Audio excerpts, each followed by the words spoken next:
Salam hörmətli müəllimlər, hörmətli izləyicilər. Bu videomuz reklam xarakterli videodur. Bu videodan sonra bir neçə sualın izahı sizlərə təqdim ediləcək natural ədədlərdən bu kitabdan. İzaha keçməmişdən əvvəl qısa sizə reklamı izah edim. Deməli, bu postumuz nə üçündür? Bu MHŞ Miqa giriş Cəbir Həndəsə Test Bankının video şəkildə sizlərə izahını təqdim edir. Yəni kitabdakı bütün sualların, mövzuların ardıcıl şəkildə izahlarını sizlərə təqdim edəcəyik. Aylıq ödəniş 9 AZN-dir. Kampaniyamız var, yeni qrup açılır. Həftədə 3 dəfə sizlərə video izah təqdim ediləcək. Əlavə olaraq da sizə mövzu izahları da təqdim ediləcək. Tam proqramın 6 aya yekunlaşmasını nəzərdə tutmuşuq. Tam proqramı, yəni tez də qutara bilər. Aylıq ödəniş endirimlə 9 AZN-dir.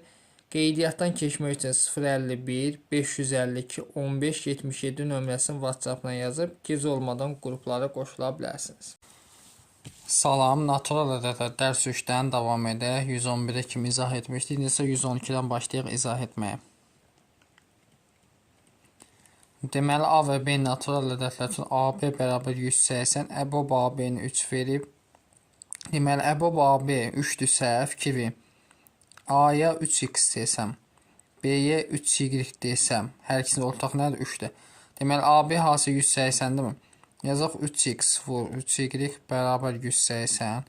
3-də 3-ün 9. X vur y 180. 9-a bölsə 20-dir. Deməli, cəmi kiçik qiymətini isə bunun yaxın ədədlər seçək. 4-dən 5. Cəmi toplasam eləyir. Deməli, 3 vurulsun x plus y. X plus y neçə olacaq? 9. 3-ə də vursam olur 27. Y variantı. 113. A və B artan sırayla verilmiş ardıcıl natural ədədlər üçün əkob A faktorial B faktorial bölünsün əbob A faktorial B faktorial. Artan sırayla verilmiş ardıcıl natural ədədlər. Yadınızda saxlayın. Məsələn, 5 faktorial nəyə bərabər? 4 faktorial 5 faktorialın tərkibidir. Nəyə görə?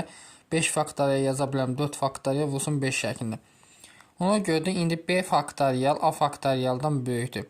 Əkobda böyüyə bərabər olacaq, yəni B faktorialı, əbobda isə kiçiyə, yəni A faktorialı. Bərabərdə 6-ya. B faktorialın əvəzini yaza bilərəm, A faktorial vurulsun B, aşağıda da A faktorial, bərabər 6. A faktoriallar gedib B bərabər 6-dırmı? Bunu buna görə yazdım. Səbəbini izah elə. B bərabər 6-dırsa, A neçə olacaq? Ardıcıldan söhbət gedir. A olacaq 5. Deməli, cəmi olur 11. Y variantı. 114.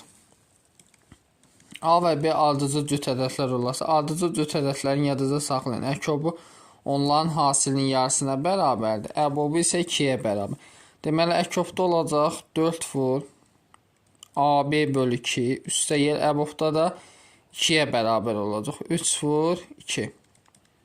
Bərabər. İndi isə burada 2 ilə 4 gəlsin olur 2AB plus 6. Yəni cavab olur B variantı. 115-ə baxaq. A və B ardıcıl tək natural. Ardıcıl tək natural əkob onların hasilinə, əbob isə 1-ə bərabər. 2 vur AB üstə yer 4. Deməli olacaq cavab hansı? A variantı.